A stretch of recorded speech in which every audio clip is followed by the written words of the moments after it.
Good morning. This is Faten Freyha, VP of Investor Relations. Thank you for joining today's first quarter earnings call.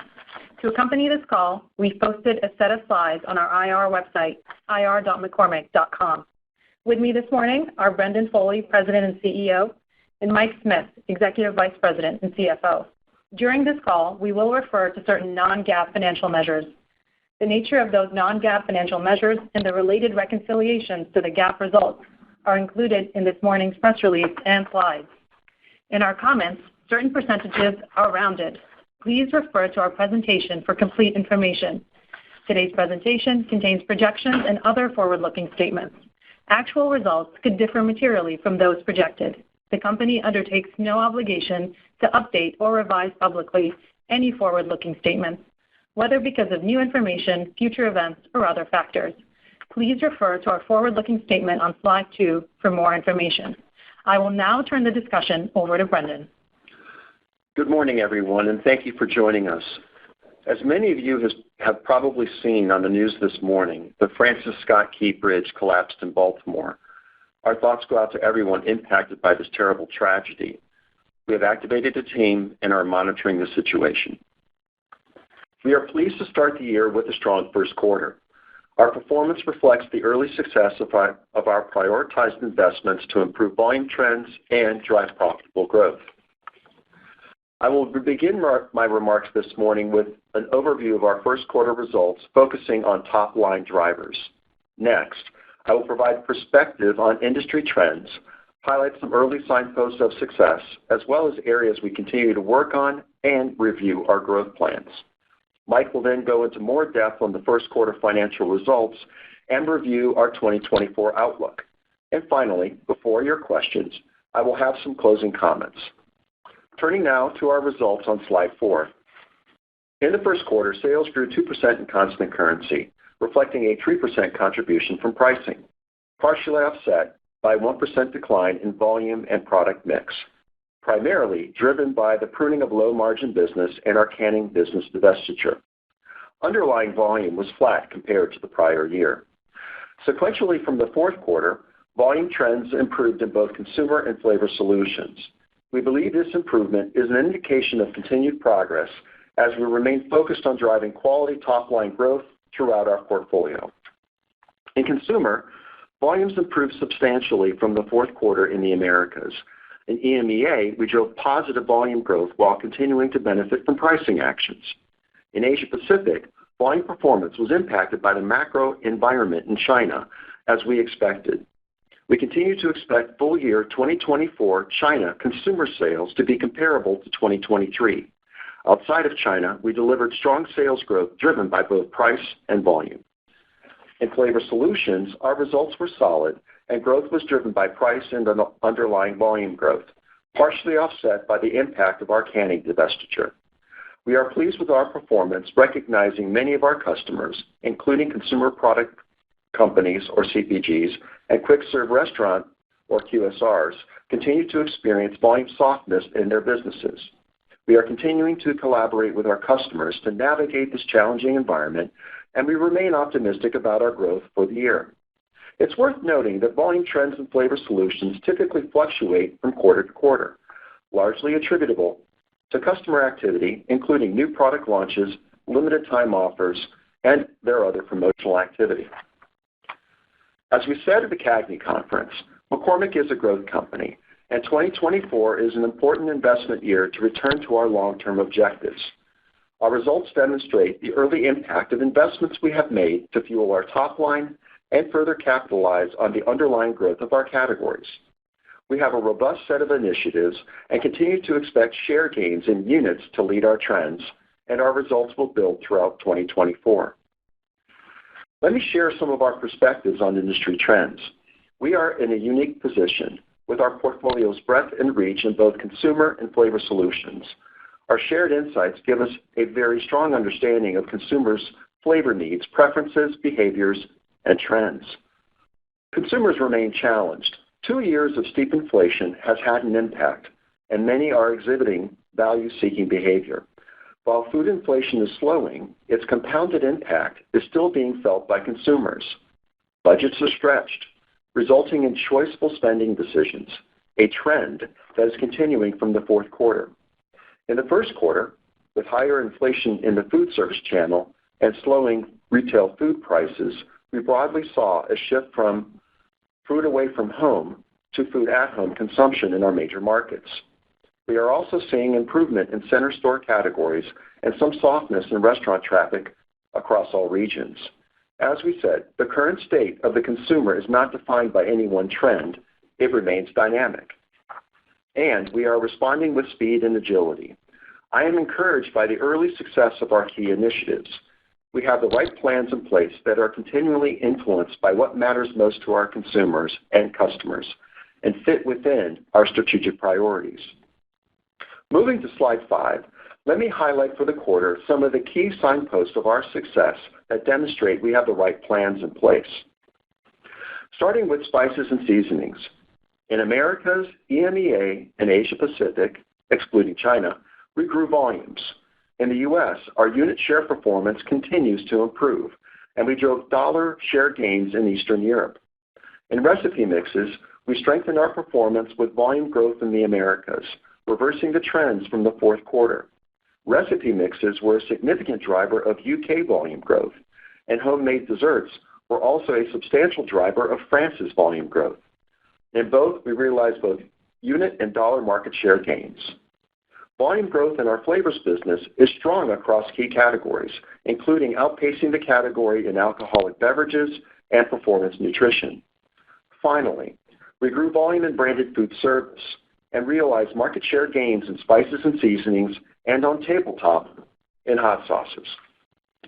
Before I get into our growth plans, let me touch on some areas where there is some pressure. We continue to experience volume declines in the prepared food categories that we participate in, like frozen and Asian. In America's consumer, importantly, these items represent a small part of our portfolio, and the improved volume trends in our core categories is beginning to offset these declines. For mustard in America's consumer, as we discussed in our last earnings call, we continue to experience extremely low price points for private label, which is impacting our consumption and driving down category dollars. While our performance in mustard improved relative to the fourth quarter, we still have work ahead of us. We plan to drive further volume improvement by narrowing price gaps and increasing promotions, new products, including creamy dill pickle, and importantly, through recent distribution wins. Moving to hot sauce, in America's consumer of consumption, volume trends improved from the fourth quarter, particularly coinciding with our successful Super Bowl activation campaign. Reflecting on our first quarter performance, it highlights two dynamics. First, we have underlying strength in our base business and strong consumer loyalty. Our growth plans remain consistent, fueling growth through increasing both Cholula and Frank's Red Hot brand marketing, with Frank's activated year-round for the first time, as well as exciting innovation aligned with consumer trends, and expanding distribution. Second, recently we have seen a surge in $1 price point trial sizes from new and existing small players, which is incremental to the category and is pressuring our share performance. We remain the leader in this attractive, fragmented, and growing category. New buyers present a great opportunity to win new households using our growth levers as well as our scale and capabilities. In flavors, our growth with quick-serve restaurants and flavor solutions was impacted by slower QSR traffic in EMEA and Asia Pacific. Finally, some of our consumer packaged food customers continue to experience softness in volumes within their own business in both Americas and EMEA. We are focused on working with our customers to support their innovation plans and continue to diversify our customer base over time. Before I talk to our growth plans in detail, let me touch on spices and seasonings. At a global level, we are pleased with the growth in consumption we delivered in the quarter. Specifically looking at U.S. spices and seasonings, we are driving significant improvements. Our new packaging continues to increase velocity on shelf, and we are recapturing distribution points, and our sequential improvement led to positive unit share gains at the end of the quarter. In addition, our growth is supported by our increased brand marketing and new products. Lastly, we expect to largely start seeing the impact of our actions in our results during the second half of the year, following most of our customers' shelf resets at the end of the second quarter. Let's now move to our growth plans on slide 6, which are leading our strong first quarter performance and will continue to drive our success in 2024 and beyond. Brand marketing, new products and packaging innovation, category management, proprietary technologies, and customer engagement continue to be the initiatives behind our growth levers. Starting with brand marketing, our plans across all categories are supported by our global brand marketing initiatives. We are prioritizing investments to connect with consumers and fuel growth. Our differentiated brand marketing is driven by a combination of factors. In addition to maintaining a high share of voice, we are committed to having the best content in our categories, content that inspires and educates consumers and reaches them at the right points on their path to purchase and their flavor journey. From flavor exploration and menu planning to shopping and cooking, and even to eating and sharing the experience online. In Q1, brand marketing spend was up significantly compared to the prior year, as expected. This increase was broad-based across all regions and was an important driver in improving volumes. Through our efforts across multiple channels, particularly in retail media, we are driving further household penetration and increasing buy rates across spices and seasonings, recipe mixes, and condiments. Our holiday campaigns across our regions proved successful. Our marketing campaigns in the Americas highlight our everyday value and point of difference to consumers and are supporting our improved volume trends and share improvement. Our Frank's Super Bowl activation campaign with Jason Kelce, now a retired NFL player, was very successful. We gained new buyers, and media and consumer sentiment, as well as engagement from other big brands, was incredibly positive. We continue to benefit from new products and packaging. It is one of the primary drivers of our growth, and as we said at CAGNY, the performance of our launches continues to improve. We are continuing to realize growth from our 2023 launches. For example, our Cholula salsas and recipe mixes are driving new buyers to the category and are exceeding our expectations since launch. And we continue to build U.S. distribution and are also launching both formats in Canada this year. The rollout of our U.S. everyday herb and spice portfolio is on plan and expected to be fully shipped by the end of the second quarter. Our Nadia Hussein range of Schwartz seasonings and recipe mixes continue to drive our innovation performance and expand household penetration with younger consumers.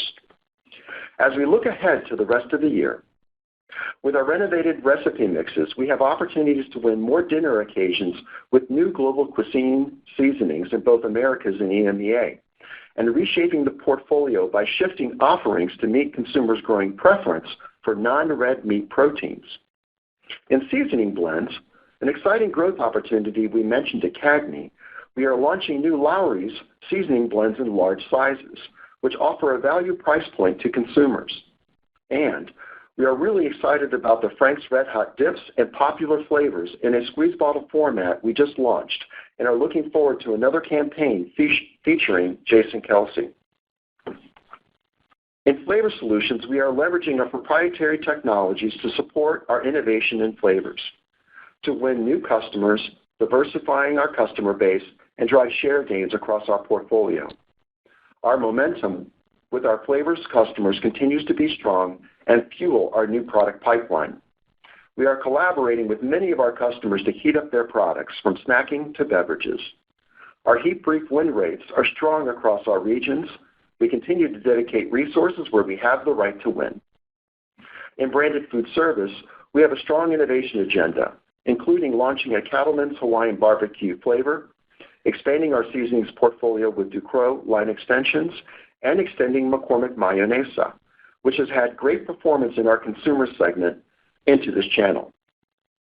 Let's turn to category management, where I'd like to review our revenue management efforts and expanding distribution. First, revenue management remains a capability, and we have a history of optimizing pricing on shelf to benefit both McCormick and the retailer. We continue to take a surgical approach to managing our price gaps to private label and branded competitors. Our price investments are primarily focused in America's consumer, where they impact about 15% of our portfolio in that segment. Revenue management will continue to be an important tool for driving growth, and we will consistently leverage real-time analytics and insights to refine our plans. In terms of expanding distribution, we continue to make progress on restoring a majority of the distribution that was lost due to supply issues. We have secured wins and new distribution. To further strengthen our value proposition in EMEA, we have grown distribution in the fast-growing discount channel.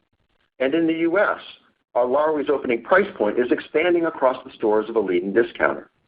And in China, we are expanding in small format stores, which have grown rapidly in recent years, as well as into third and fourth tier cities. We are meeting the consumer where they live and shop. Let me briefly mention our heat platform.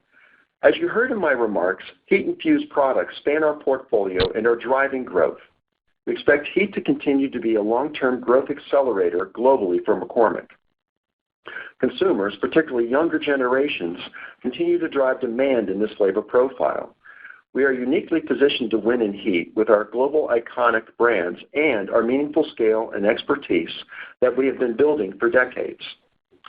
To wrap up, we believe the execution of our growth plans will be a win for consumers, customers, our categories, and McCormick, which will differentiate and strengthen our leadership.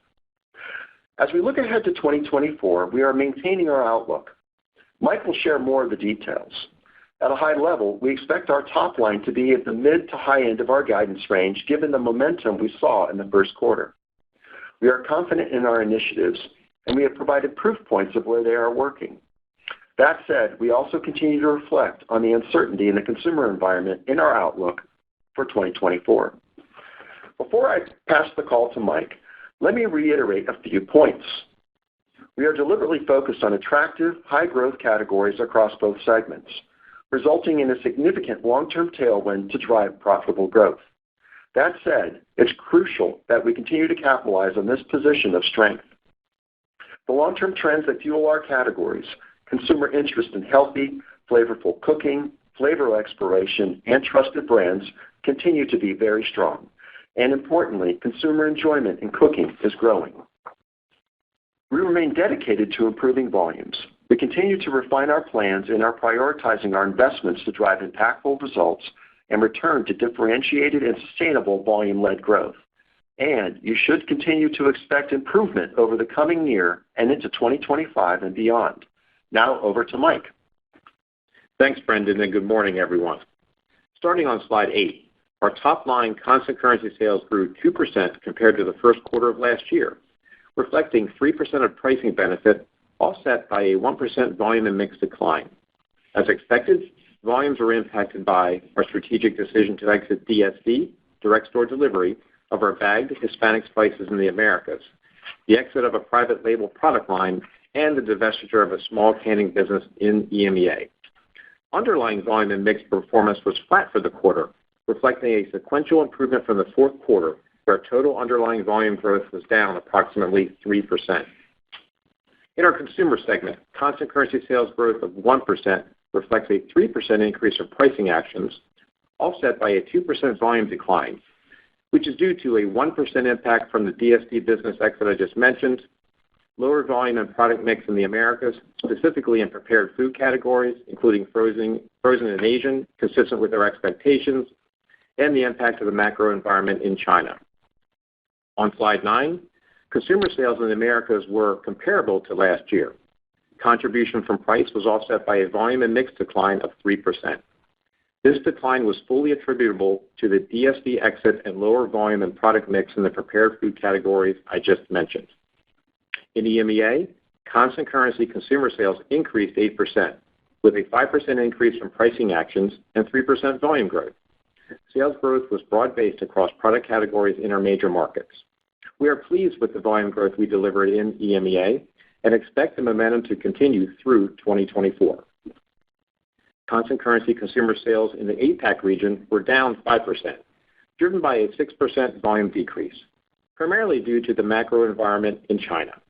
Outside of China, we drove high single-digit sales growth, with price and volume contributing equally, and the growth was broad-based across categories and markets. Turning to our Flavor Solutions segment and slide 12, we grew first quarter constant currency sales by 2%, with pricing contributing 2% and volume contributing 1%, partially offset by a 1% decline due to the divestiture of the canning business and the exit of a private label product line in EMEA. In the Americas, Flavor Solutions constant currency sales rose 3%, reflecting a 2% contribution from price and 1% growth in volume and product mix.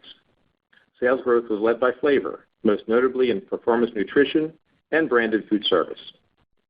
In EMEA, constant currency sales decreased by 1%, including a 3% impact from the divestiture of the canning business. Pricing actions of 4% were partially offset by lower volume and product mix of 2%, primarily attributable to the exit of the private label product line I mentioned earlier. In the APAC region, Flavor Solutions sales grew 5% in constant currency, with a 4% contribution from pricing and 1% volume growth. Outside of China, sales remain negatively impacted by geopolitical boycotts some of our quick service restaurant customers are experiencing in Southeast Asia. As seen on slide 16, gross profit margin expanded by 140 basis points in the first quarter versus the year-ago period. Drivers in the quarter included favorable product mix, the benefit of our Comprehensive Continuous Improvement Program, or CCI, and our Global Operating Effectiveness Program, or GOE, as well as effective price realization. As we look to the second quarter, we expect gross margins to modestly expand compared to the year-ago period, as we realized our highest level of pricing and cost recovery in the second quarter of 2023. This trend may differ from our historical cadence, where gross margin increases sequentially every quarter throughout the year. However, we continue to expect higher margins in the second half compared to the first half of the year. Now moving to slide 17, selling, general, and administrative expenses, or SG&A, increased relative to the first quarter of last year, driven by brand marketing and research and development investments, which were partially offset by CCI and GOE cost savings. As a percentage of net sales, SG&A increased 110 basis points. Brand marketing increased significantly compared to the prior year. Our investments are yielding results, and we anticipate continuing to invest behind these efforts. Sales growth and gross margin expansion, partially offset by higher SG&A costs, resulted in an increase in adjusted operating income of 5% compared to the first quarter of 2023, and 4% in constant currency. Adjusted operating income in the consumer segment was up 2%, with minimal impact from currency. In Flavor Solutions, adjusted operating income increased 15% and included a 1% currency impact. We remain committed to restoring Flavor Solutions profitability, and in the first quarter, as expected, we drove margin expansion versus the prior year in this segment. Our performance this quarter reflects our commitment to increase our profit realization and positions us well to make continued investments in 2024 to fuel top-line growth. Turning to interest expense and income taxes on slide 18, our interest expense was comparable to the prior year. Our first quarter adjusted effective tax rate was 25.5%, compared to 21.8% in the year-ago period. Our tax rate in the prior year benefited from discrete tax items. We expect these benefits to occur later in the year for us in 2024. As a result, we continue to expect our tax rate to be approximately 22% for the year. Our income from unconsolidated operations in the first quarter reflects strong performance in our largest joint venture, McCormick de Mexico.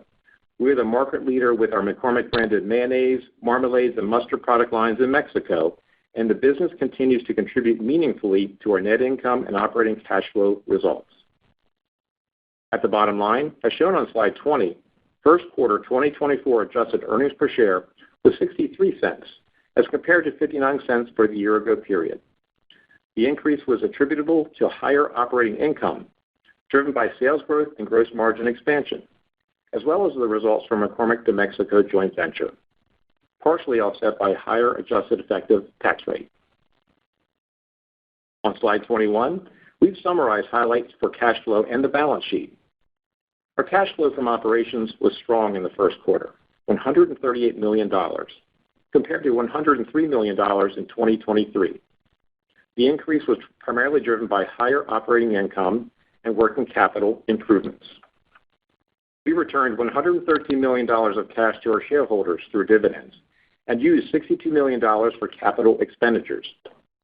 As a reminder, capital expenditures include projects to increase capacity and capabilities to meet growing demand, advance our digital transformation, and optimize our cost structure.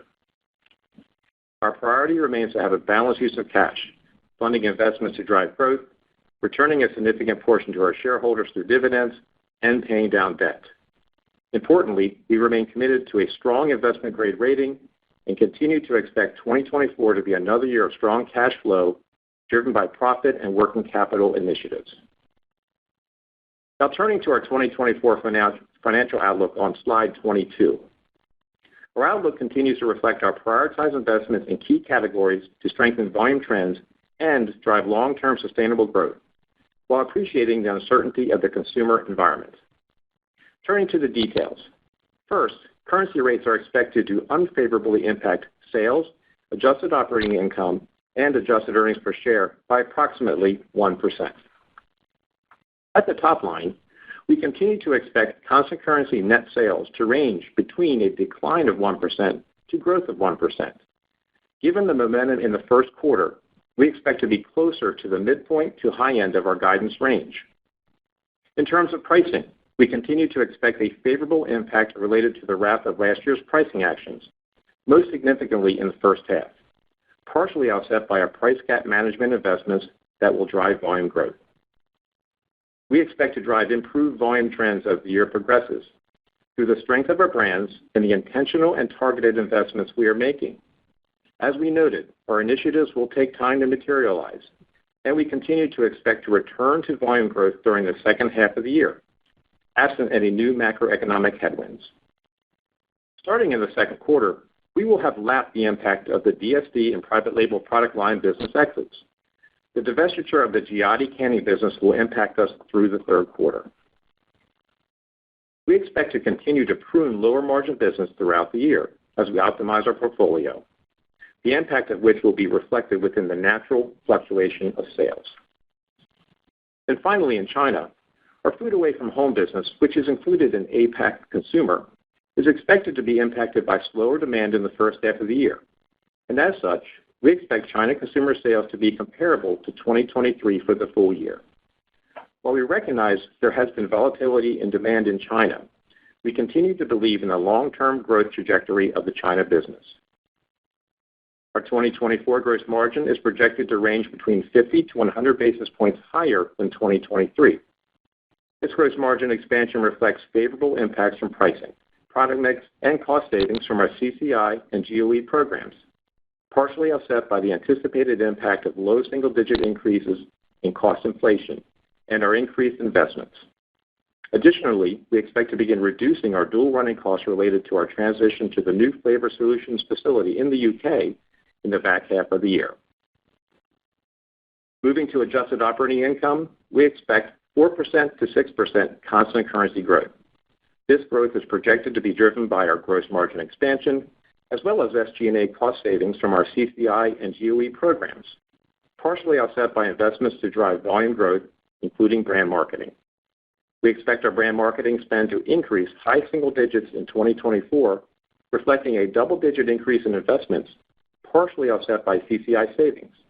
And we continue to expect our increased investments in brand marketing to be concentrated in the first half of the year. Our 2024 adjusted effective income tax rate projection of approximately 22% is based upon our estimated mix of earnings by geography, as well as factoring in discrete impacts. We expect a mid-teens increase in our income from unconsolidated operations, reflecting the strong performance we anticipate in McCormick de Mexico. To summarize, our 2024 adjusted earnings per share projection of $2.80 to $2.85 reflects a 4% to 6% increase compared to 2023. As we head into the second quarter, let me summarize some of the puts and takes. We expect to drive volume improvement, with some pressure expected in Flavor Solutions due to the trends Brendan mentioned earlier. Fully lap the impact of pricing actions we took in the prior year and activate a significant portion of our price gap management efforts, and continue our investments in brand marketing as our programs are working and driving growth. As a result, our operating profit will likely be less robust for the second quarter, However, we continue to anticipate strong profit growth in the second half of the year. As Brendan noted, we are dedicated to improving volumes. We are prioritizing our investments to drive impactful results and return to differentiated and sustainable volume-led growth. We remain confident in the underlying fundamentals of our business and delivering on the profitable growth reflected in our 2024 financial outlook. Thank you, Mike. Before moving to Q&A, I would like to close with our key takeaway on slide 23. First quarter results and our volume trajectory demonstrate that we are making the right investments to drive long-term sustainable organic growth and reinforces our confidence. We are executing on proven strategies and investing behind our business with speed and agility and in alignment to consumer behavior, and capitalizing on our advantage categories across segments. We are able to do this and continue to make great progress on managing costs, led by our GOE and CCI programs, to support our increased investments in the business and drive margin expansion. Our performance for the quarter, coupled with our growth plans, give us confidence in achieving the mid to high end of our projected constant currency sales growth for 2024. Finally, I want to recognize McCormick employees around the world for their contributions and reiterate my confidence that together we will drive the profitable growth reflected in our 2024 outlook. Now for your questions. Thank you. If you'd like to ask a question, please press star 1 on your telephone keypad. A confirmation tone will indicate your line is in the question queue. You may press star 2 if you'd like to remove your question from the queue. For participants using speaker equipment, it may be necessary to pick up your handset before pressing the star keys. Our first question comes from the line of Andrew Lazar with Barclays. Please proceed with your question. Great, thanks. Good morning, Brendan and Mike. Good morning, Andrew. Hi there. Maybe to start off, your first quarter organic sales obviously came in better than I think the street had forecast, and sounds like maybe better than you might have initially expected. But of course, it's a seasonally smaller quarter for McCormick as well. And while you did confirm the full year sales growth range, obviously it was notable your comment in your comments about having increased confidence in achieving the mid to high end of your constant currency sales growth range for the full year. So I was hoping maybe you could give us a sense of some of the specifics of what gives you that greater confidence now than when you first gave guidance last quarter. Well, thanks, Andrew, for the question. Maybe just to open up with a couple of remarks, that I think drive at the heart of your question. We did have a strong quarter. We drove a little bit more on sales, which does give us confidence to be in that mid to upper half of our range. And I think importantly, we accomplished the things that we said we would do, and we made a lot of good progress. We drove sequential improvement, volume improvement in our core categories, especially on spices and seasonings. And we said this would be a year of investment, and we were able to quickly execute the programs that we intended to get out in the market. And that was, as an example, increased brand marketing, new product launches are performing well from 2023, and that targeted price gap management execution. And at the same time, we did expand margins. So we are pleased with the results, yet it is the start of the year, and it's our smallest quarter, as you called out. And so we're keeping it in perspective, but this is strong progress. And so I think that gives us some of that confidence going into the rest of the year. As we noted on the call, or probably as you expect, our pricing assumptions haven't changed. So this doesn't imply that volumes are improving as we go through the year. We have targeted investments, and we continue to expect to improve those volume trends as the year progresses and to drive volume growth during the second half of the year. We're focused on what we can control, and we're confident in those initiatives that we've called out, and hopefully you've heard the proof points that we've cited.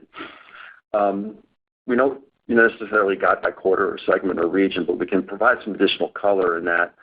From the segment level, we'd expect those volumes to be relatively similar. We see that same volume growth in both segments in the second half. And as we did call out, the Flavor Solutions volume does fluctuate quarter to quarter, so that's something that we still expect to see across our business, largely attributed just to customer activity. But we do feel like there is a lot of good momentum, I think, that we've established. The drivers of what's delivering this, we made substantial investments in the first half of the year on increased brand marketing. So It already happened in Q1. We expect to do some more of that in Q2. We also have new product launches coming out in 2024. For instance, we called out that Flavor Maker line is going into bricks and mortar, or we have a lot of Frank's innovation coming out in the marketplace, as we lead into the grilling season. And we're really quite pleased with our category management and renovation, across our portfolio. So, I think that would speak to, our confidence in the year as we continue to move forward. Great. And then I know volumes specifically in Consumer Americas, I think we're down about 6% in the fourth quarter last year. And as you noted, down a much more modest sort of less than 3% in the first quarter. Would you expect Consumer Americas volume to sort of continue to improve sequentially from here? And again, in that segment, that it could inflect to positive during the second half of the year? Or are some of the headwinds you pointed out that still exist in Consumer Americas still more of a challenge to that? Yeah, let me give more context around Q1, and then that might also help provide, sort of a foundation for how to think about the year to go. The volume decline of 2.6 in the Americas for Q1, was really coming through two key factors. One is that DSD exit that we've spoken about quite a bit over the last 4 quarters. So that definitely was one of the drivers of that 2.6%. And then that decline in the prepared food categories, as we noted on the call. So if you exclude those two factors, volume growth in Consumer Americas would have been flat to slightly positive. So I think that's kind of helps to sort of set a foundation for how we think about the year to go. Also, in our key categories in Q1, growth in spices and seasonings and recipe mixes was, pretty healthy. It was offset by declines in mustard and hot sauce. So, that's other context I think, we would provide against Q1. As we look forward to the year, we expect volumes to continue to sequentially improve and, drive volume growth as we get into the second half. So that would probably be the best perspective I could provide on that. Yeah, I think, think about, this is not just about America's consumer. I mean, we're building volume globally in the consumer side, and a lot of the same brand-building activities, such as increased A&P, we talked about this in the call, is in all regions. So we continue to support those brands globally in each of our regions, not just America's. Thank you so much. Thank you. Our next question comes from the line of Peter Galbo with Bank of America. Please proceed with your question. Hey, guys. Good morning. Thanks for taking the questions. Well, sure. Mike, maybe just to follow up on Andrew's question, I think if you strip out DSD, the exit in the first quarter, you still kind of had a ship ahead or consumption ahead of what the scanner data would have said in North American consumer. So maybe, I know you probably don't want to give like basis point level detail, but if you could kind of rank between untracked, some of the co-manufacturing you do, some of the upside drivers relative, I guess, to the scanner data that drove kind of the positive variance in the quarter. Peter, thanks for your question on that. On an apples to apples basis, our consumption is roughly in line with our sales, and we are shipping to consumption. What's probably driving, the U.S. consumption, lagging on America's consumer sales is we had good growth in Latin America and Canada, and that contributed to our total growth. But we also delivered growth in unmeasured, excluding that DSD business exit that we talked about. And so we do expect and continued alignment between consumption and shipments moving forward. We don't really believe that there's any sort of inventory movement that we can call out, at this point in time. But it's also important to call out that in that unmeasured growth was primarily driven by e-commerce. It represents just globally for us about 10% of our total consumer sales. And so that's pretty healthy and positive. But we've seen double-digit growth in all of 2023 in e-commerce and did again in Q1. So we continue to believe that e-commerce is a growth channel, and we do continue to put resources up against it. But coming back to the top of your question on the influences on measured channels, I would probably think about that as one thing to consider and think about. But largely, we really believe that our shipments and consumption are broadly in alignment. Got it. No, that's helpful. And then maybe, guys, I wanted to clarify on China, because the slide seemed to say maybe two things. I think in the China consumer business, which I know is kind of more branded food service, there was some weakness. But then on China Flavor Solutions, you talk about strength in QSRs in China. So just wanted to maybe unpack a bit more on those, because seem to be saying two different things, and get a better read kind of between those two subsegments. Thanks very much. Sure. I'll make a couple comments here, and Mike might have some things to add. We're not thinking about China any differently than what we said last quarter. It largely met our expectations for the first quarter, both from a consumer segment perspective and a flavor solution segment perspective, and we continue to expect that for total 2024, China consumer sales to be comparable to 2023. Broadly, our outlook for the Chinese consumer does remain cautious. I mean, there are several reasons to continue to think that way. Persisting unemployment with young adults, reduced consumer confidence. Consumers are still somewhat reluctant to spend, and in our business, and that falls into our consumer segment, is sales to smaller independent restaurants, and they are losing some traffic to the larger QSR chains. That might be where you're hearing us say two different things. And so I offer that as some perspective around that. Yet, like we do with other regions, we have plans in flight to address how we're looking at China and the changing trends of Chinese consumers. And we do expect our flavor solutions business to be stronger in 2024, just based on the trends that we're seeing.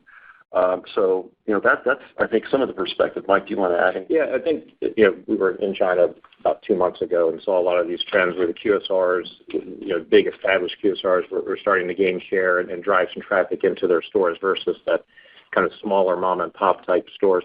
I mean, I would just give you context too. This kind of talk as we talk about our whole flavor solutions business. The QSR business in some parts of the world, like China, is really doing well. Other parts, it's a bit challenged. So as we think about our guidance, those are things that we talk about. The flavor solutions business is lumpy in part due to the fact that our CPG customers and QSR customers control new product launches and there's foot traffic and things like that. But China has started off strong on the QSR side, which is great. Great. Thanks, guys. Thank you. Our next question comes from the line of Max Gumport with BNP Paribas. Please proceed with your question. Hey, thanks for the question. Last quarter you talked about making. Hey, good morning. So last quarter you talked about making good progress on restoring distribution that was lost to past supply issues, and it sounded today like you're reiterating that commentary, and that you still have line of sight to making some good progress on getting that distribution back following customer resets the middle of this year. I was just curious if you could give us a bit more color on some of the updated insights you've gotten over the past couple of months since we last heard from you on what you're seeing, what you're hearing with regard to customer wins in U.S. spices and seasoning. Thanks.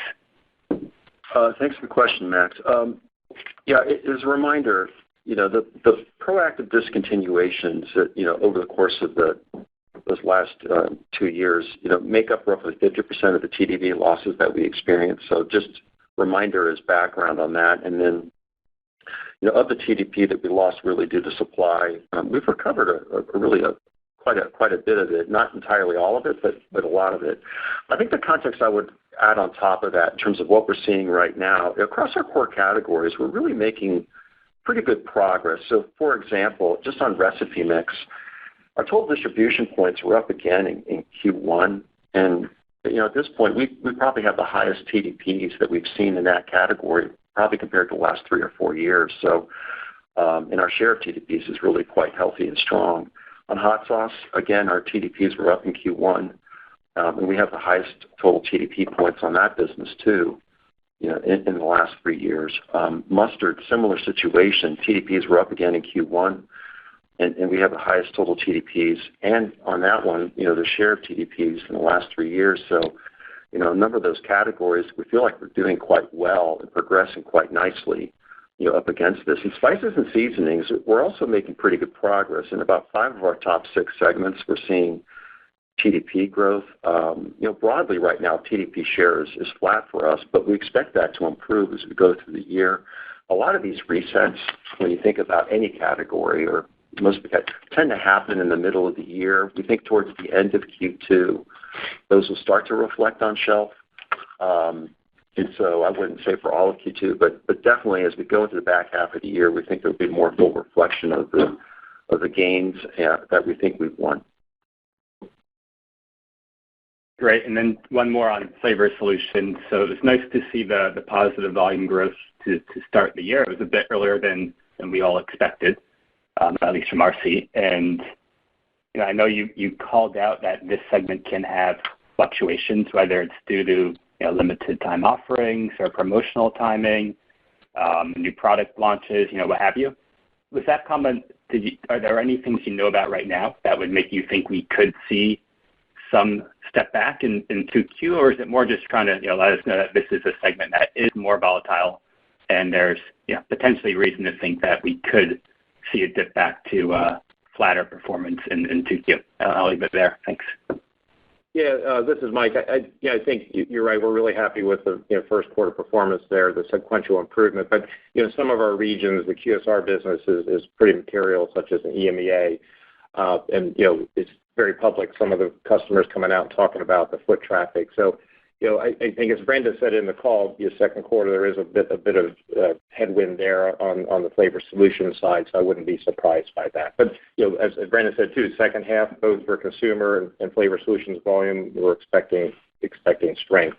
And I think about our performance too in halves, versus quarters, because quarters can get very a week makes a difference sometimes. So within the first half, we're still calling for kind of flattish volume, second half volume growth across the business. So think about it in those terms too. Great. Thanks very much. Thank you. Our next question comes from the line of Adam Samuelson with Goldman Sachs. Please proceed with your question. Yes, thank you. Good morning, everyone. Good morning, Adam. Morning. So I guess I wanted to dig in a little more on the Americas consumer business and just maybe provide a little bit more context, Brent and Mike, on the point on spices and seasonings and the unit share kind of improvement. Was that coming through faster than you expected? Is that tracking as you thought? And just retail sales broadly in January in particular accelerated for the whole industry. A little bit of weather and some of that channel shift that you alluded to seems like it's gone back to the same similar trends through February. Is the unit do you think you've held that unit share through exiting the quarter through February, or was there a bigger uplift towards the end of the quarter there? Yeah, Adam, happy to provide more context on spices and seasonings. Just maybe speaking first to broadly what we saw in the industry, I think through the first quarter. As our prepared remarks noted, if we think about what appeared to be a very sort of challenging, difficult Q4, we started to see more center of store improvement compared to Q4, broadly, and maybe that came at the expense of food away from home to some degree.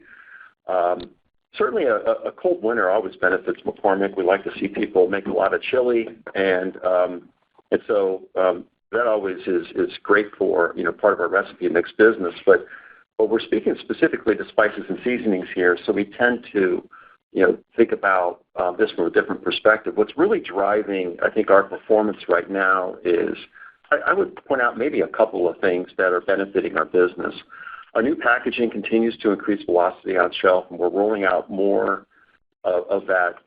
It's just pulling through, and more of it will be complete by the end of the second quarter. So we were at 75% at the end of Q4. We believe that we're obviously somewhere between 75 and 100 at this point in time, and so that's driving improvement. We are recapturing distribution points too, and we think that sequential improvement led to some positive. That plus our increase in advertising and the velocity of coming from our new packaging led to unit share gains at the end of the quarter. And that increase in advertising, I think, certainly was one of the things that we think led a lot of our positive trends in our business in spices and seasonings. And so these are some of the things that we've spoken to, I think, from not only the fourth quarter call but also at CAGNY, And I would just reiterate them here. The collection or the integration of all of that together, we believe is driving the right level of performance on the business overall. Okay, that's helpful. Then maybe just to follow up from Mike, just the comments on the second quarter and the gross margin that will be up modestly year over year. I guess I'm just trying to make sense of should we be thinking about SG&A % of sales similar to the first quarter? Doesn't seem like your top line, maybe a little bit of setback in Flavor Solutions quarter sequentially on terms of the top line, but doesn't seem like you're talking about a big step back broadly in terms of the overall company sales. I know last year is a tougher comp on price cost, but I guess I'm trying to just make sure I understand why it would seem like the profit growth, if not the profit dollars themselves, are decelerating. I think, Adam, maybe think about it this way. I mean, second quarter is kind of an inflection point for us. The pricing, which for the first quarter was about 2.7%, and think about it for the year is going to be about 1%. So second, third, and fourth quarters is coming down.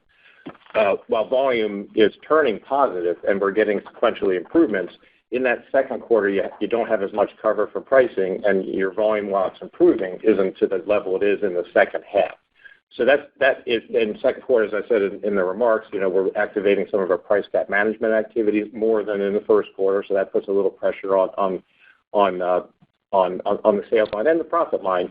But we're confident those investments, including increased A&P, which we had in the first quarter, but also in the second quarter too, will contribute to driving sequential volume improvement in both Q2, but in the second half. So I think what you're getting a little bit is a bit of like I said, it's an inflection point before the volume growth, which we talk about in the second half. So it puts a little pressure on margins.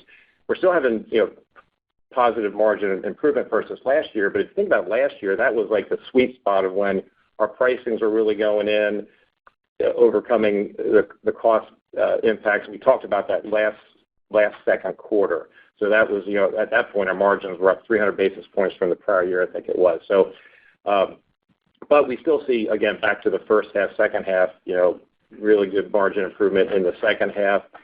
For the first half, this is, the first half is about investments. We benefited in the first quarter also, the rapid GOE programs, things like that too, which did help the first quarter. But a lot of moving parts in the second. That's why we tried to move it, give you a little bit of kind of summary in the script. The color is appreciated. I'll pass it on. Thank you. Thank you. Our next question comes from the line of Robert Moskow with TD Cowen. Please proceed with your question. Hi. Just a couple of follow-ups. Thanks. Can you remind us again what % of the portfolio in the U.S. are you executing this price gap strategy? I think you said it's 50%. And maybe a little more color on what segments you're working on right now and what you're learning from that. Secondarily, I think you mentioned some dollar trial sizes in hot sauces. I haven't seen that. Can you explain a little bit why you think that's incremental to the category? Is your competition doing it? And if so, are they gaining any share as a result, or is it really just helping everybody? Thanks. Thanks, Rob. So let me address, I just want to make sure I don't forget your second question as I address your first. With regard to price gap management, I think I just would go back to confirming what we've said also at CAGNY is that program and those efforts, which is quite targeted on a SKU by SKU basis, represents less than 15% of our America's consumption. 15%. Okay. Yeah, and it's very clear. It's 15, not 50. I thought you maybe said 50, and it's 15%. Right.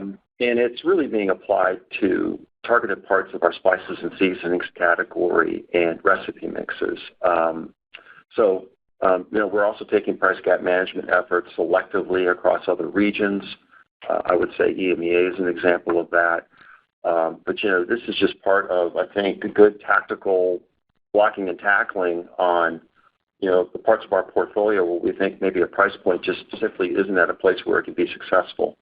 So that's the color I would add to that. Now, specifically on your question on hot sauce, the background I would first provide, hey, this is an attractive category. There's always, particularly more so than most categories, a lot of new competition always entering in the category. So this is something that we live and operate with all the time. We do have underlying strength in our base business on hot sauce and really healthy consumer loyalty. And our plans remain pretty consistent. We're fueling a lot of growth through increasing both Cholula and Frank's brand marketing. In fact, Frank's is going to be activated all 12 months of the year in terms of being on air. And that's the first time we're doing that, really to really tap into the growth that we've seen in this segment. And we're also expanding distribution, but our underlying trends are pretty good. Now, more recently, particularly in like the end of the fourth quarter, the beginning of the first quarter, we've seen retailers push the concept of trial sizes, like at a $1 price point.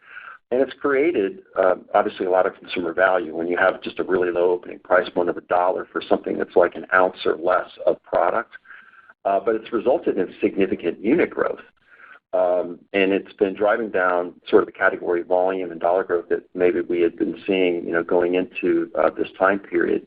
So that is pressuring our share performance, particularly on units, if you might imagine. A lot of this is driven by gifting during the holidays. And so you could see sort of the big spike, and then it's kind of decelerating since then. But we still believe it's something that's contributing positively to the category because it's adding new users to the category. We've evaluated, how much of it's coming from new households versus existing households, and the majority of it's coming from new households into the category. So that's always a positive. We're taking some of these learnings and looking at, our own efforts of having a trial size and competing in this kind of promotional area because we think it's obviously anything that drives trial and awareness in the category we think is healthy. And importantly, it's also building upon actions that we already have in place behind hot sauce, which is a lot of innovation coming out this year. I would say, particularly a lot on Frank's, but also Cholula. We're increasing the A&P support on all the brands. And, where we have traditional promotional periods for these categories, we're just making sure they're at the right times during the year and on key usage occasions. And obviously the summer certainly lends itself to that, like Cinco de Mayo too. So that's the context on hot sauce. Okay, I got it. And just to follow up on the 15%, as you make it through the year, just optically we see market share data that still doesn't look like it's where you want it to be from a dollar basis in spices and seasonings. Is it possible that the other 85% of the portfolio might also need to be addressed in terms of price gaps, or are you comfortable that you don't need to take any action there? I think we're comfortable that we don't need to take any action, and we are, pretty precise, if I might say, that in terms of how we apply this and where best needs to be applied. So we are, but I also have to say we're constantly evaluating this. So every month we're looking at data and results and deciding whether or not something's in the right place. But I think we have a lot of confidence that we're focusing on the right percentage of the business. But to speak more specifically, I think to just share perspective around that, while we don't guide to market share with specificity, I think the trends in our business right now are going in the right direction, and and in many ways are delivering against what we would expect to see, which is that focus on share improvement for us. As we're looking at our business plans, first begins with improving unit growth, and then we expect dollar to sort of follow on top of that. But, like in U.S. spices and seasonings, we're seeing that type of performance right now. And so just also appreciate this is a big integrated effort with a lot of other activities too, including, increased brand marketing, innovation, price pack architecture, other category management efforts that we're putting forth. So I wouldn't single out any one of those levers, but actually they all work together. And that's sort of the perspective I would add on top of your question. Got it. Okay, thank you. Thank you. Our next question comes from the line of Matt Smith with Stifel. Please proceed with your question.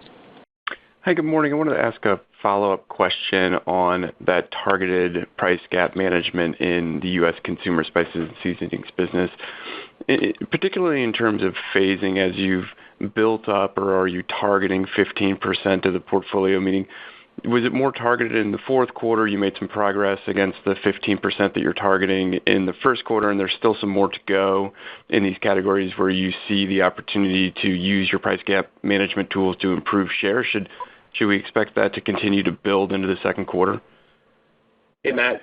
Let me kick off, Mike, I think as you think about that 15%, again, I would stress 15, not 50, is a total look at the year. So indeed, I would say our Q1 isn't necessarily at that level yet, and we would expect to, start to hit that type of percentage of our business as we go through the year. So just quickly off the top, I wanted to help provide some of that context around your question. Mike? Yeah, and Matt, good question. And just as I said in the script, the second quarter is a bit of pressure because it's more activation in the second quarter. So you're right, a little bit in the fourth, more in the first. Second quarter is when it's really almost fully activated, quite frankly. So. But again, these are investments to drive that volume growth building throughout the year, which the early results of the fourth and first quarter investments have been very positive, combined with the A&P and things like that Brendan just mentioned. So that holistic program. Thank you for that. And you talked about some particular portions of the portfolio in the U.S. that are challenged, particularly mustard or your frozen prepared foods. Can you talk about some of your outlook for the improvement in those categories? Do you have plans in place to address some of the lower price points in mustard? And is it really just the consumer recovery that's going to drive the improvement in your frozen prepared foods? So I'll speak first to mustard. We just, again, readdressed sort of the context and the background on this. We definitely are seeing sort of a lot of low price points with private label, fairly low, and which impacted our consumption, and it's just driving down, the category dollars, but importantly, it's impacting, our trajectory on consumption. So we do plan to improve those trends in 2024. Largely, I think we're going to look at increasing promotional programs. So we have a big grilling season. Quite excited, actually, about the grilling season coming up. Mustard's a big part of that, as are a number of items within our portfolio. That plus, just making sure we are at the right price points, I think, across that business. We're also strengthening distribution, too, which will strengthen trends on top of that. So that's a perspective on mustards. It will continue to get better, but as we were talking about in the fourth quarter, I don't know that we saw what we saw in the first quarter was contrary to what we were expecting as we start to implement those plans, particularly as we get to the grilling season. On the prepared foods category that we spoke to, we're riding the trends right now in the marketplace, and I think that's what you would expect to see us. How we would see us perform. It's a smaller part of our portfolio. We would not, kind of call it as part of that core. And so we are really, I think, just watching the trends, making sure we follow what's going on in the category, and we're treating it much like in that manner. Yeah, think about it, too. You think about, we've talked about our portfolio management, and, this is part of that. We're making sure the items we have in our portfolio, just whether on the consumer or flavor solution side, we prune business that doesn't meet our target. So you'll see some of that probably in this area, too. But we won't be calling it out as a separate item. Thank you for that. I can pass it on. Thank you. Our next question comes from the line of Tom Palmer with Citi. Please proceed with your question. Good morning, and thanks for the question. I wanted to ask on just the shelf resets coming later in the second quarter. Is this incremental from a shelf space standpoint? I mean, is there going to be, depending on how the timing goes, the potential for some favorable shipment timing as we think about the second quarter? I would assume that's not factored into your outlook. I just want to understand kind of the moving parts there, and also, kind of if that's the key driver of this expanded shelf set. Thanks. Well, we do believe that when we, gain in TDPs or distribution, we view that as incremental to, our presence in the market at that time. I think speaking to, though, its impact on the second quarter, we feel like we've got that called in our outlook for the rest of the year. So I don't know if there's anything specific I want to identify for the second quarter behind this. And, when exactly all that stuff ships, et cetera, I think that's a level of detail we just probably wouldn't be getting into at this point. I think, Thomas, maybe I think you're kind of focusing on the shelf renovation with the new bottles. That's been rolling out, from the end of last year into this year, and that's really not a big shipment. But we're replacing. It's kind of going. It's not a big reset. It's the same size bottle basically. It fits on the roll bin, so we're just kind of filling the pipeline with that. So you're not going to see a big spike. Now, you will see better velocity and things like that, which is why we did it, and that will build throughout the year. Some of the resets we talked about with winning new business and other categories, those shelf sets happen sometime in the second quarter and will benefit us in the second half. So there's kind of two different thoughts there as you think about it. That makes sense? It. And welcome to the call. It's your first call with us, Thomas. Thank you. I'll leave it at that. Thanks. Thank you. Our final question this morning comes from the line of Rob Dickerson with Jefferies. Please proceed with your question. Great. Thanks. Just one upfront question, two mechanical ones.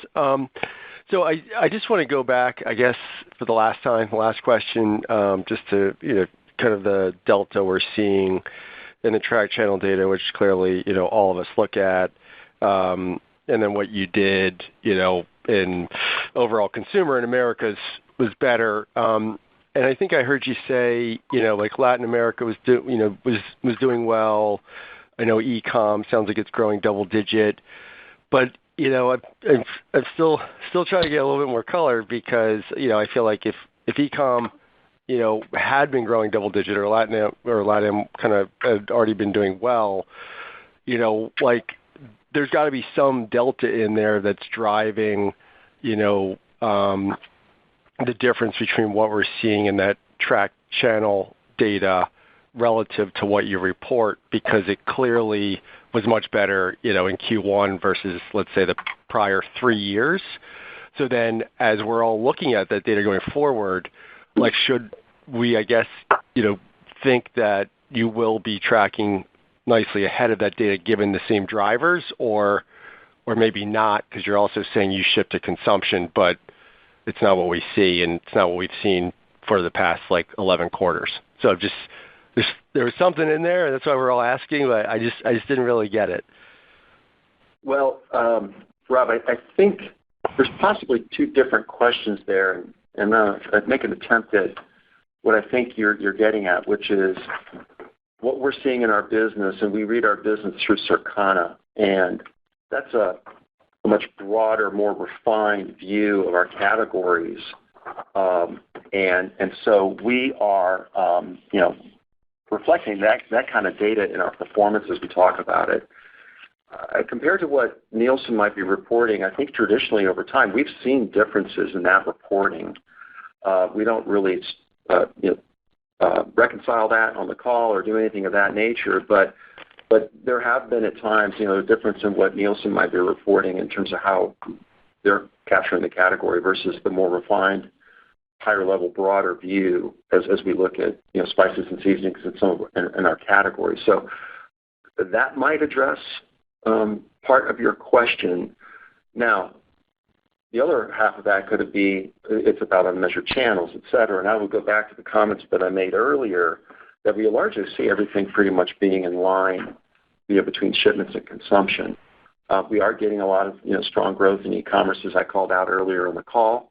So that certainly is something that could create a difference in the numbers and the metrics. And obviously, good performance in Canada and Latin America.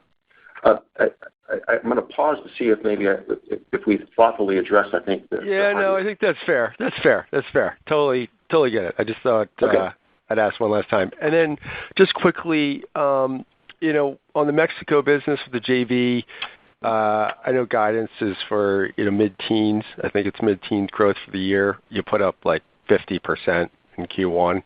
So maybe just kind of if you could just discuss kind of what actually did occur to drive that growth in Q1, and then, given what we saw in Q1, why do you think you'd still grow mid-teens if you're already so ahead? No, our McMex joint venture had a great first quarter. I mean, it's comping against a weaker first quarter too, so there's some of that in there. It's a little bit too early to call the year. Just like here, there's the economy in Mexico. There's a lot of price volume things they're going through also as they've managed the year. So again, strong underlying business, and we're really happy with it. But we're hoping the rest of the year is just as strong as the first quarter, but it's a little bit too early to call on that one. Okay. All right. Fair enough. And then just quickly, Mike. And I'm glad you asked the question because we don't get a lot. I mean, it's such a large part of our portfolio. It gets ignored because it's below operating profit, but very profitable business. We have not dominant, but we have really strong brand positions down there across a couple categories, and we export into the U.S. too, mayonnaise and other things too. So it's really, really a good business for us. Yeah, and it was actually a core driver of net income. Anyway, and then I guess just Mike quickly, I don't think I heard you speak to interest expense guidance, but you do frequently provide that, so I don't know if you have that, and that's all I have. The fact that we didn't provide it means it's not really that material. I think last year was the first year we provided it, but it was roughly equal for the first quarter, so I wouldn't expect a whole lot of change for the year. Cool. Thank you so much. Perfect. Thank you. That concludes our question and answer session. I'll turn the floor back to Ms. Freja for any final comments. Thank you, and thanks to all for joining today's call. If you have any further questions regarding today's information, please feel free to contact me. This concludes our conference call.